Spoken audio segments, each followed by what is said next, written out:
Brew Strong is brought to you by Blickman Engineering, home of the Riptide. Visit them online at blickmanengineering.com.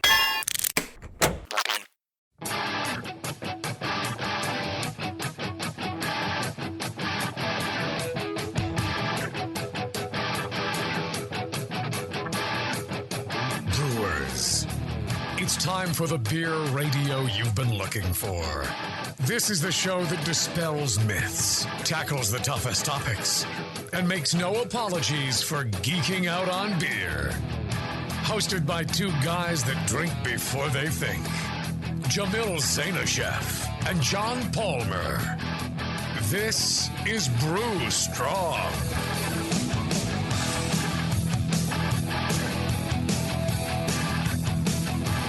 Hey, howdy, hey, my brewing brothers and sisters.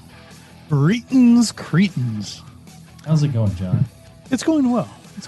It's a nice, warm, sunny afternoon here in Southern California.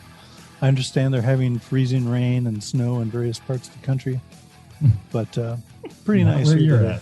Now You come from freezing rain and snow parts of the country. Yeah. I kind of miss it. Small amount. Not today. Today's pretty pleasant. And people talk about California and they're like, I don't know. I wouldn't be in California with all the earthquakes and all that. And it's just like fires I mean, really, come on. For all the fires that we've been having this year, it makes up for it with just all the beautiful weather that we have. Yeah, really is a glorious place. Yep. Speaking of glorious places, Indiana.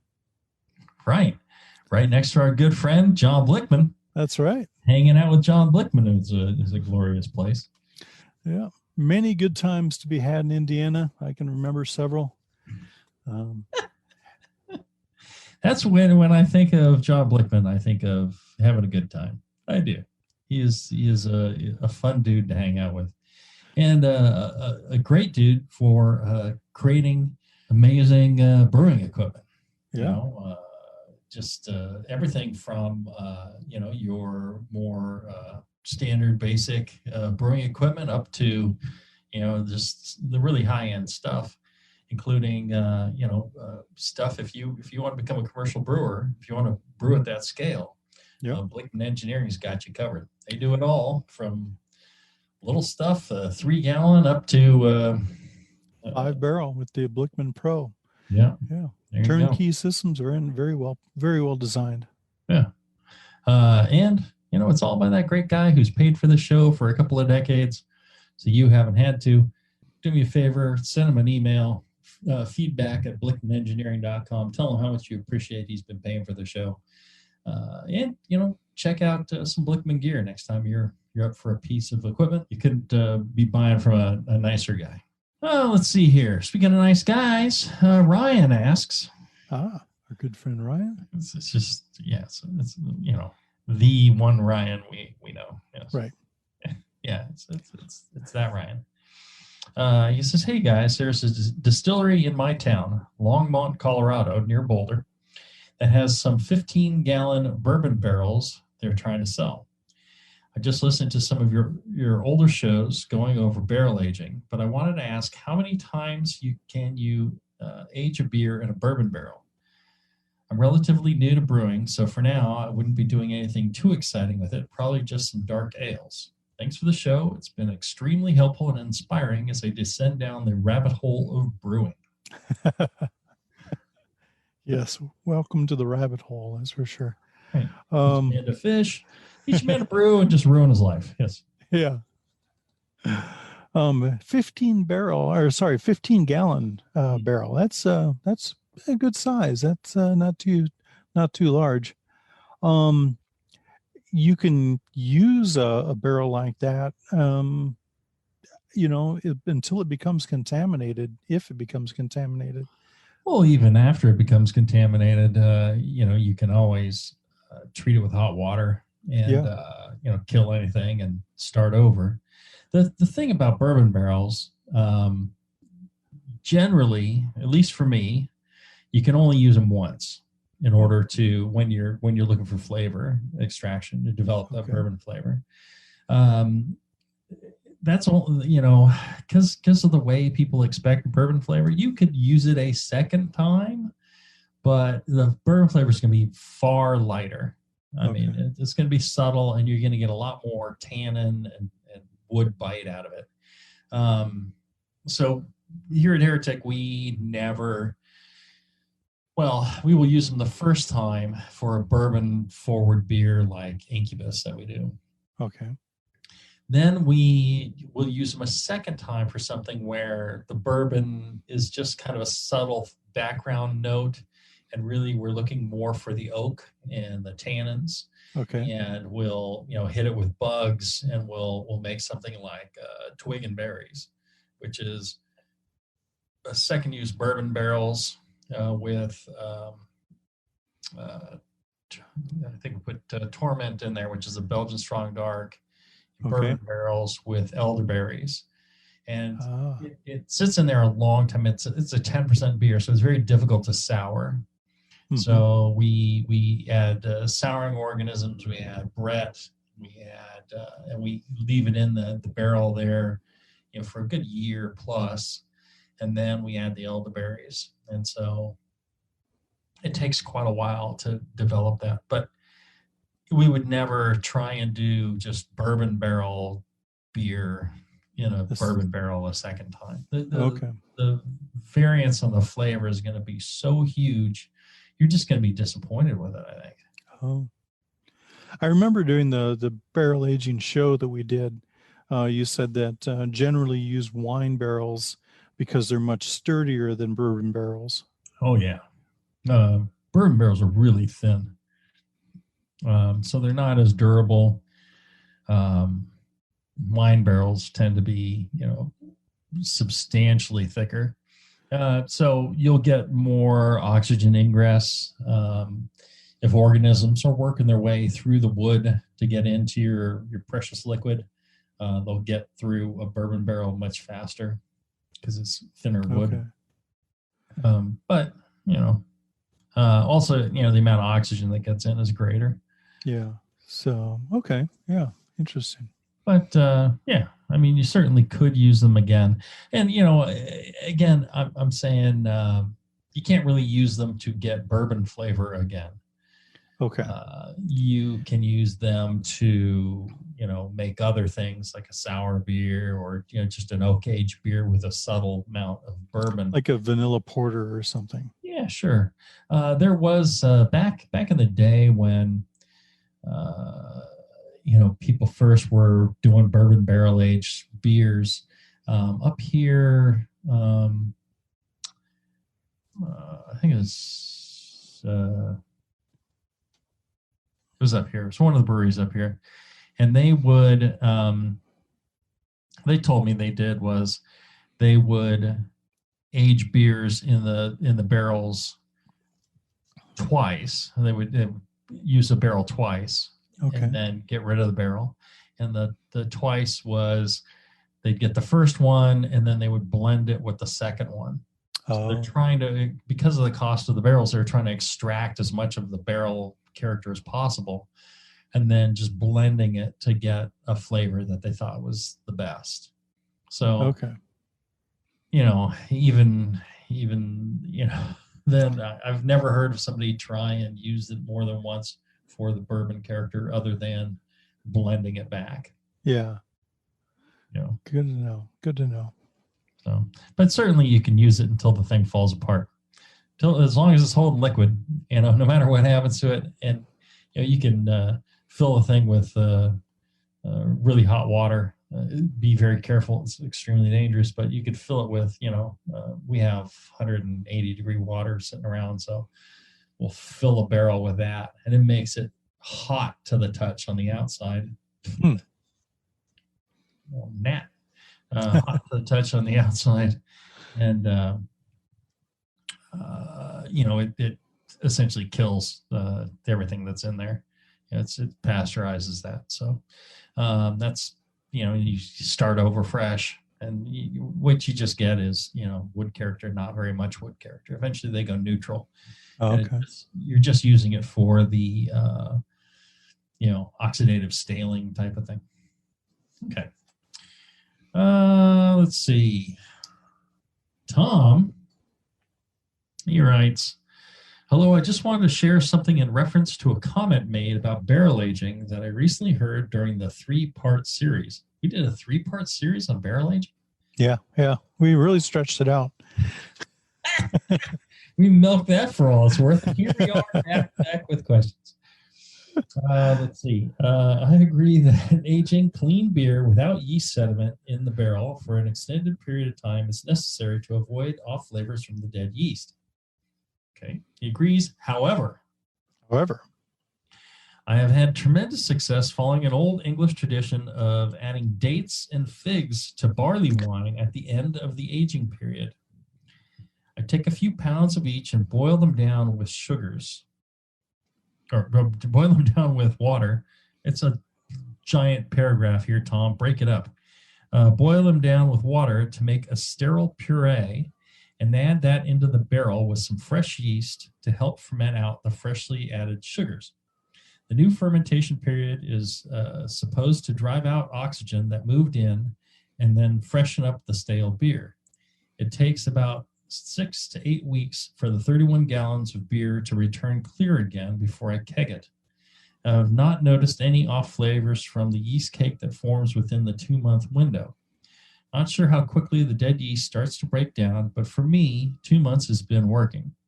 Thanks for all the shared information. I found the 3-part series informative. For reference, I used 30-gallon barrels from Koval Distillery in Chicago that were used to age rye whiskey. I have 3 barrels and use each one 3 times before the oak flavor is no longer present. Yeah, the oak is going to last longer than any bourbon or whiskey flavor. That goes out pretty quick, but you'll get oak for 3 or more times, depending on what type of beer you put in there, how long it's in there. The first batch I'll age for 9 months, the second for 12 months, and the third for 15 months. Wow. However, that is kind of pushing it. The third batch, I will have to add some oak chips to get the flavor profile where I want it. Tom, that's interesting information, Tom. I like that idea of adding the dates and figs and such and to like a barley wine or something after aging and adding fresh yeast. We've talked previously about how adding fresh yeast to a barrel-aged beer, to a stale beer, can brighten it up and remove the staling. The Brett definitely does it. I imagine other yeasts will as well. So I think he's right. If you could add, more sugars and an active fermentation to this beer that's been aging for some time, you'll still get some of that aged character, but it will brighten it up, I imagine. Yeah. I imagine the boiled figs and dates add some deep fruity Mm-hmm. flavors and so on. Yeah. Well, because that's kind of the flavors you're going for. Yeah. In an aged barley wine. Sounds delicious. Yeah. I think we should start requiring people when they submit questions to submit beer samples with them. Huh? Yeah. Just don't use UPS. We haven't had good luck with them. Right. We've been getting beers for shows, then they show up like a week after the show. I'm like, that ain't working out. Yeah, I think that's fascinating. It makes me want to add some dates and figs to a barley wine in a barrel. See, perfect for my new little 5-barrel brewery. There you go. Yeah. Something come up, and I could bring some dates with me, and we could brew. Right. You mean the fruit, right? Yes, the fruit, definitely. Okay. All right. Let's do this. Let's take a short break. When we come back, we'll have more of your questions on barrel aging right after this. Hey, it's Kaylee Cuoco for Priceline. Ready to go to your happy place for a happy price? Well, why didn't you say so? Just download the Priceline app right now and save up to 60% on hotels. So whether it's Cousin Kevin's Kazoo Concert in Kansas City, go Kevin, or Becky's Bachelorette Bash in Bermuda, you never have to miss a trip ever again. So download the Priceline app today. Your savings are waiting. Go to your happy place for a happy price. Go to your happy price, Priceline. Are you looking for a simple brewing system that's great for all grain brewing, but everything on the market seems to be full of compromises? Blickman Engineering has the answer. The Blickman Brew Easy All Grain Brewing System. The Brew Easy is a complete system with easy upgrades and a beautiful compact design, perfect for any size brewing location. At its core, the Brew Easy is built on two gorgeous Blickman Boilermaker brew kettles, a high-temperature March pump, and either a top-tier gas burner or the new Boil Coil electric heater. The Brew Easy adapter lid allows the pots to stack on top of each other, forming an efficient, strong, and compact brewing setup that comes in 5, 10, and 20-gallon batch sizes. Upgrade your Brew Easy system with full automated control by adding a Blickman Tower of Power temp controller, and make moving around easy with the Blickman Kettle Cart. The Brew Easy is modular. If you already own a Boilermaker kettle, you can build your Brew Easy by purchasing just the modules you need. The new Brew Easy all-grain brewing system. See it today at BlickmanEngineering.com and brew with Blickman quality on your new Brew Easy.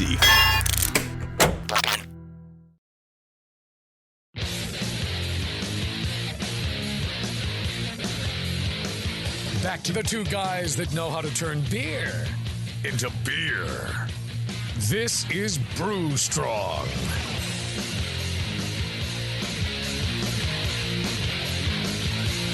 All right, we're back. We're talking barrel-aged beers, barrel aging. Apparently we did a really nice 3-part series back in the day. I thought you did a very good job on that. Well, there you go. Thank you very much. But questions about barrel aging still pour in. Adam asked Jamel and John, first of all, thanks for sharing all of your knowledge. Your balls are huge. I suppose so. AC/DC has a song by that name. Yeah. But he's talking about, the dances. Yes. Right. Yes, that's right. Yeah, we do have big balls. I would love to hear a show on wood aging, chips, barrels, cubes, and spirals. I'd love to hear what both of you have to say on the subject. Thanks in advance. Well, Adam, apparently we did a show on barrel aging, wood aging. I'm sure we covered wood aging and chips and alternatives back. Just got to search the archives. It's only like 1,000 shows you have to look through to find the right one. I think we did that series last January, though. Really? So it wasn't too long ago. Yeah. Seems like forever to me. Really, this is why we suggest you just start at the beginning, listen to all of them, and then certain things will make sense, like why we are the way we are. Why we have gray hair. Yeah. I don't see you having gray hair. Why is my hair gray and yours not? What's going on, John? Are you doing the Grecian formula guy? You're right, the men's hair dye thingy? You using spray on? No, I think it's just the lighting in here. Let's see. Chips, barrels, cubes, and spirals. Do you have a preference, John? I mean, taking everything into account, convenience, price, result. Let's say that, which one do you prefer? I've used chips. Yeah. I think the spirals are a good way to go because they hold together. You can reuse them. Chips make a mess and you really can't, right. So I'm not a big wood fan when it comes to beer. I have a fairly narrow appreciation of styles for all that I judge, but wood aged beer is not my typical favorite, although I do occasionally come across some real winners that are just wonderful. But I don't brew many myself. But when I've used chips, or I haven't when we've done a club barrel, which turned out really well. But I think in terms of a convenient form to use, I think the spirals would be a good one. For me, I'm with you, John. Chips are just a mess. The way I've determined to use chips when I still have used them is I will, put them in hot water and, boil them or whatever. Just, you got to keep in mind that, chips, they're going to be rife with Brett. Most of these wood products have Brett in them, and chips especially, ton of Brett. So Brett and bacteria. So if you don't want that in your beer, keep that in mind. But you can pressure cook them, things like that, and you can kind of extract the oak out of them quite well. Mm-hmm. They do quite well in extracting oak into hot water. And then you could use that to dose your beer. And you could try extracting them in alcohol, but I don't know. That does sort of work. You tend to get more of the alcohol character from the chip than you do the oak character. Right. I think. Cubes I really like. I thought cubes are really convenient. They weren't very expensive. You could get them at different levels of toast. Yeah. And then, you could toss them in through the little opening, and they'd come back out easily. You could toss them in a carboy, and when comes time to dump the trube and the yeast and all that and the cubes, they come right back out. So I really liked cubes, and I thought I got good results with cubes. Spirals, I haven't used a lot of spirals. They tend to be more expensive. They were larger, a lot of them were larger. They have come out with more narrow ones that'll fit into the carboys more easily. Mm-hmm. And I think if you have a barrel that is not very oak forward, or you want to develop more flavors, spirals, a lot of good surface area. And like John's saying, easy, you could reuse them.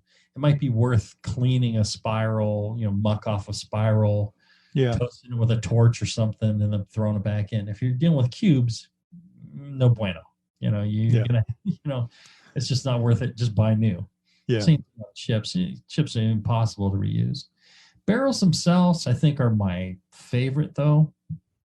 It's a problem when, you're working with a large barrel and you want to, fill it up. And if you go to a small barrel, you can get too much extraction for the surface, for the beer you're dealing with. So there's a lot of problems. There's costs, handling, and mainly, I think, for a lot of people, it's cost and just the convenience of filling it. So if I was home brewing, I'd do cubes or spirals. I think spirals, especially if you wanted to kind of toast your own and kind of mess around with toasting. Then spirals, in a good torch, I think you're off and running. Yep. So there you go. Steve writes, "Gents, I'm opening a brewery in northern Alabama." He said he will send Mufasa a personalized invitation. Being so close to Tennessee, I have access to oak barrels used in the production of bourbon, rum, and wine. Here's my question. Based on your vast experience, or should I say vast experience, what would you suggest placing in the rum barrel? I was thinking a floral saison would complement the subtle flavors of the oak and rum without overpowering them. Your comments and or suggestions would be greatly appreciated. Does rum have flavor? It does, but a lot of it is really just from being aged in used bourbon barrels. Yeah. So I was thinking, I've had some very nice rums, especially the ones that come from Soleras. But you had so many of the standard rums that it's almost like talking about vodka barrel. You get some hotness from alcohol, but you really wouldn't get a whole lot of flavor. That being said, I think a floral saison or a saison made with floral character hops, that probably would do well. Yeah, there are some rums that are made from, should I say, like swampy swampy sugars and molasses and things like that have quite an intense flavor, and then with the barrel aging, they develop some really interesting flavors and character. And a lot of it is, the ferment and the alcohols that were produced, and the distillation. It really does, create other esters, throughout that. And then, the barrel aging and the kind of the development of, some caramelization flavors from the toast in the barrel, and then the old bourbon barrel that was used. So there's a fair amount of flavor that can be developed. But I think, that's generally not a rum that's made in the U.S. Sometimes it is, I guess. Yeah. It tends to be more of, some of those unique island ones. But I think, Steve's right. Something like a Saison would be a good choice. If you wanted to go something bigger, maybe something even like a Maibach in a rum barrel, or I would tend to Saison. What about a triple? A triple, sure. Belgian Golden. Maybe even. I wonder if something like a Goza would work out well. I don't know. Goza works out really well in like tequila barrels. I think there's some kind of overlap, between those kinds of characters. It's the salt and lime. Yeah. Right. I wonder what else. But yeah, I would think, a nice Saison would be good. But something blonde, I think, would be the best possible choice. Yeah, sounds good. Okay, let's take a short break. When we come back, we'll have more of your questions right after this.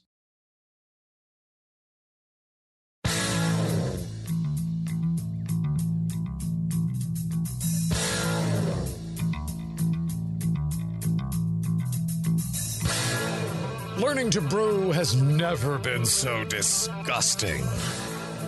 This is Brew Strong. All right, we're back. I want to tell you about my good friends at Brew Chatter out in Sparks, Nevada, right next to Reno. Great folks, great homebrew shop, all sorts of cool things in there. If you wanted to do some barrel aging, they've got chips and cubes and staves and spirals and everything you could possibly, plus the knowledge of how to make the best of those. So check them out, brewchatter.com. Say hi to RJ and Josh there. Have a beer at their fine little bar in there while you're shopping around. It is probably one of the best homebrew shop experiences. I'll have to check it out. Yeah, next time you're up, we should go to Reno. Yeah, there's a lot of fun in Reno, and Reno's a great town.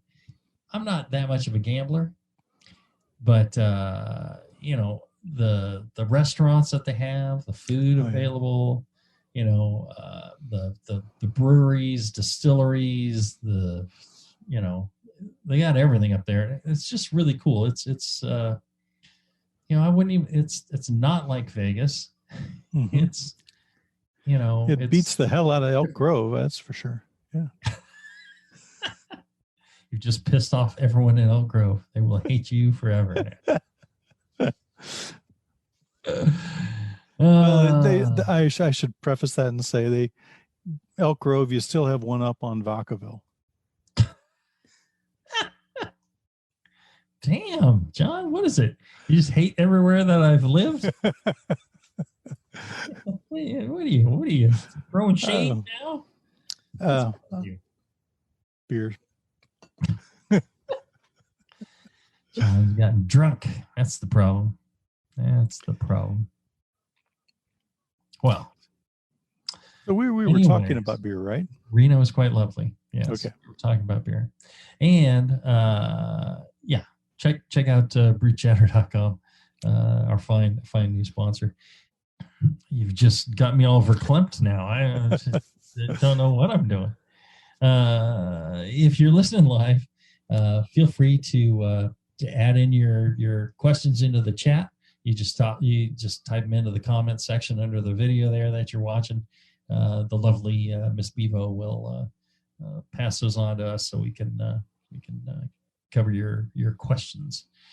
Let's see. Doug asks, at what temperature did Jamel store his kegs when aging for extended periods of time?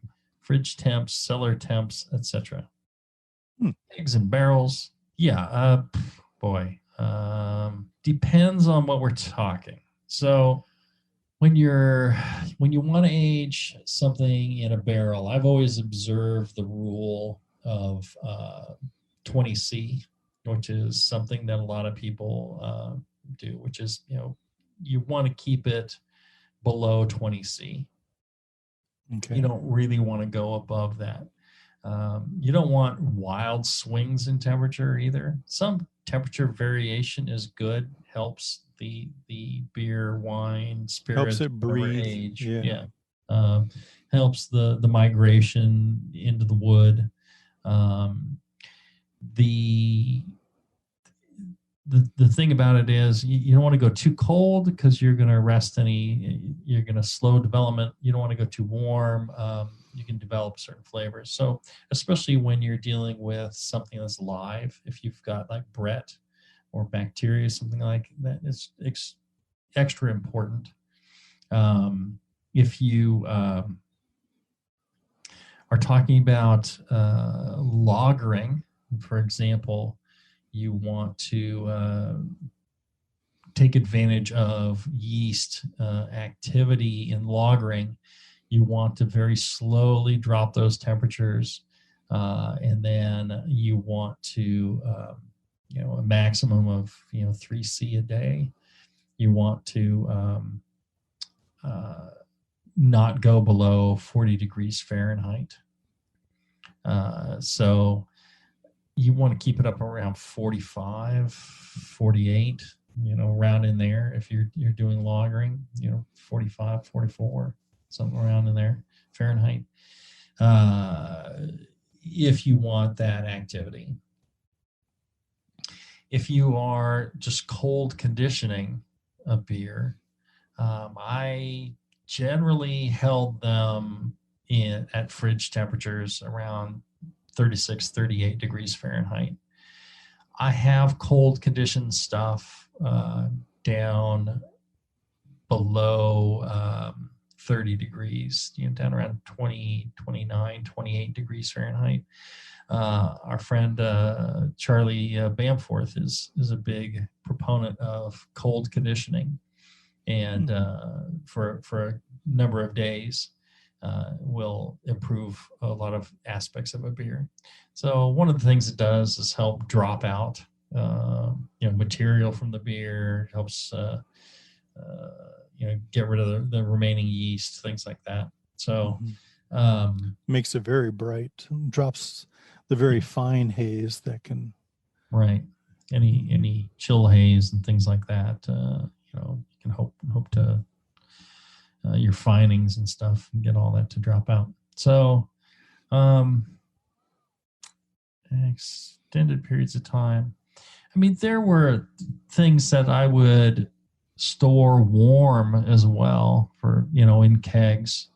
So, we talk about barrel aging. The same kind of thing applies to, stainless aging, stainless barrel aging. If you have, something in a keg, we do a beer called a Taffel Bully, which is, it was actually the first beer we ever brewed. And we would store it in stainless. So what we do is we brew a kind of a Belgian table beer and ferment it with like 530 yeast. And then we dose it with Brettanomyces. And then we store it in steel kegs. And we'll keep it in there for a year or more. And the Brett will work and develop, but it has a completely different flavor to it than if it has access to oxygen in something like a barrel-aged beer. So that's one of the things about barrel aging is the amount of oxygen that's getting through. And different barrels, one of the reasons different barrels will have different character is because some of them allow more oxygen through. It just depends on the wood. They're all unique little precious flowers, and each one has its own character. And so that can be, part of the problem is, getting too much oxygen. So we would stainless age it, and it develops a completely different Brett character. So that's an example. More funky, less funky. How would you characterize it? Less funky, funky, and more. It's this kind of clean Brett character, which is really nice, without too much funk. And so you do that without oxygen. Again, you want to keep it, respect that 20 degrees C limit. So don't store your barrels or kegs or things like that where it gets hot. And you don't want to store it where it would get really cold. Living temperatures. Okay. Yeah. Are best for that. I lost my train of thought. There was something else. I don't know. There you go. I'm getting old. Good question, though. I'm wearing out.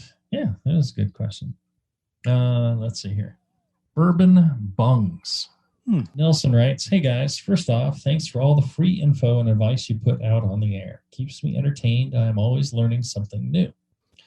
I just revisited the old wood aging podcast for a refresher on using oak. I plan to add some to an imperial stout currently in the fermenter. I'm confident on how I'm going to use the oak, but I have a question for you about another type of wood, poplar. A homebrewer friend recently toured through a Bourbon Country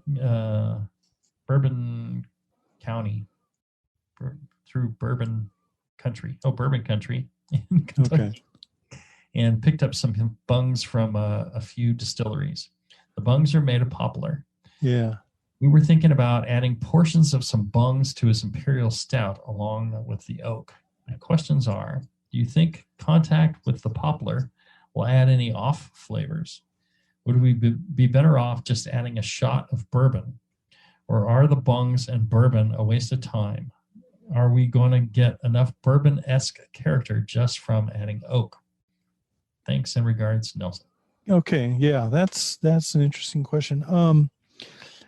The bung generally is not part of the barrel. It may have some bourbon on it, but it's not going to give you the oak character that you'd be looking for, or the bourbon character that you'd be looking for. It's made of poplar because poplar is a more porous wood, and it's basically used more as a spile, I would imagine. Poplar is fairly hard. Well, yeah, but it's the softest of the hardwoods, compared to oak. It's cheap. Yeah, it's cheap, and it's easier to form into a bung shape. Yeah, because if you're trying to,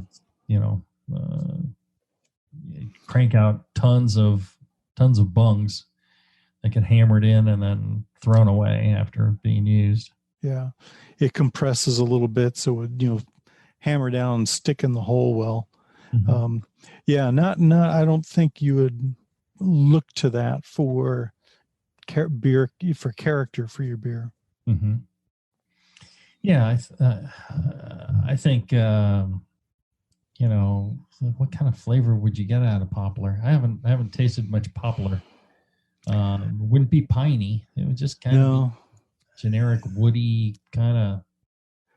I know that whenever I've had poplar or aspen stored for firewood, mm-hmm. it will get Brett and mold in it and smell pretty funky after a while. Mm-hmm. Not a character I would want in a beer. But, I've had a number of beers where people have Spanish cedar and all sorts of other types of woods, and it's become a thing where people are trying to sell us all sorts of different woods for aging beer, and I'm just like, I've never liked any of those that I've tasted. So, I'm not really sure I want to mess with it. Right. Just can kind of be an odd flavor. I wouldn't say don't do it, but I'd say make yourself do it in a small batch. Take one of those bungs and, maybe fill up a quart mason jar and then try that and see what you get from that. Versus, that's a good idea. Risking a large batch. Off flavors from the poplar. Usually any flavors are coming from, something like pine. I've had pine aged beers, and it's just like that weird turpentine kind of thing. Yeah, I don't know if you'd get that from poplar. I wouldn't think so. Or if you would, it'd be to a lesser extent, maybe. Yeah, I would just be cautious about. Smell the bung. What do you smell? That's probably what's going to be coming off in the beer. What do you get when you smell your bung, John? Just pure oak, Vanilla. Is your bung poplar? I don't know. I haven't looked at it. Silicone, probably. I don't know. Maybe my bung is poplar. It could be. It's got its own Instagram account, so yeah. There you go. It's pretty popular. Yeah, sounds. Would we be better off just adding a shot of bourbon if you're trying to get bourbon flavor? Yeah. Yes. In a lot of cases, I think especially when people are they'll take wood and they will soak it in bourbon, and then they'll add that to their beer and soak that in their beer. I'm always just like, well, you just add a shot of bourbon, and I tried in the past kind of cooking down the bourbon, driving off some of the alcohol before adding it. Mm-hmm. And that seemed to work, but you do drive off some of the flavor. A lot of the flavor in bourbon is kind of a caramelized wood, oaky, caramelized character. Okay. Some esters, a lot of the vanilla from the American oak. Yep. So I imagine there are bourbon flavoring extracts and stuff where I don't know how popular this is, but they sell essences or something that you take like cheap vodka and you blend it with one of these essences. Yeah. And then you got yourself, super discount bourbon or tequila or whatever. Yeah. And I always wondered, could you take one of those and add that to a beer and thus get, your bourbon flavor or tequila flavor that way? You probably could. Yeah. Right. Could. How good it would be, I don't know. Would it be better than just adding a shot of bourbon? Quite possibly. I don't know. Yeah. Let's see. Are the bungs and bourbon a waste of time? You're going to get enough bourbon-esque character just from adding oak. That is a big part of the flavor. I did some experiments with tequila at one time, and a big part of tequila flavor is really the oak. And a lot of tequilas are done in used bourbon barrels. So the world works off of used bourbon barrels because bourbon barrels, by law, can only be used once. So every time bourbon is set up, it has to be done in a new American oak barrel. And so after that, the bourbon producers, they're just like, I got no use for this thing. So they used to be dirt cheap. You used to be able to get them pretty much for free. Mm-hmm. Then they got to be like $25, and then they went up to $50, $75. And at the height of new craft breweries opening, you pay $450, $500 for a barrel because there was a shortage of them. Wow. And then a lot of those places closed that were paying $450 for a used barrel. And the price sank back down. I think it's ranging right now, about $100 $125, $150 for the barrel. And then if you got to ship it, it can be a couple $100 just to ship a barrel. Yeah. Because you can't fit that many on a pallet. It really ends up being pretty pricey. So that's, one of the issues with bourbon barrels. But they used to send them all over the world. They used to send major truckloads of them down to Mexico for tequila production, and they would buy them for Scotch whiskey out in Scotland, and they'd send them out for wines, ports, rum. Everybody was just like, they didn't care. They just wanted a barrel. They didn't care what was, that it had bourbon in it. That was not a big deal. So, a lot of these things, like we're talking about rum earlier and all these, there's a crossover, and I think Nelson's right. A lot of it is in the oak. Yeah. That wood flavor. So, like we were talking before, cubes and chips and spirals and stuff. You could do all that. Toast your own bung. Yes.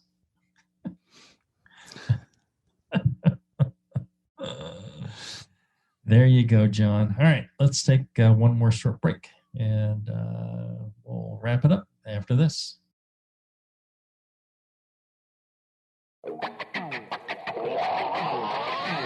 Back to the beer guys that make other beer guys look like wine guys. Brew strong. All right, we're back. Mike was saying I tried to ferment instead of age in a 3-gallon bourbon barrel, which is a big mistake. Yes. You don't want to ferment in your bourbon barrels or in any barrel. I tried that in the past, and that was a big problem, because what happens is you get just a ton of yeast in the barrel, and it can be it just makes a mess. And hard to clean out. So it's always good to try and ferment in your glass or stainless or whatever, and then transfer the clear beer to the barrel, and you'll be much better off that way. All right, everybody.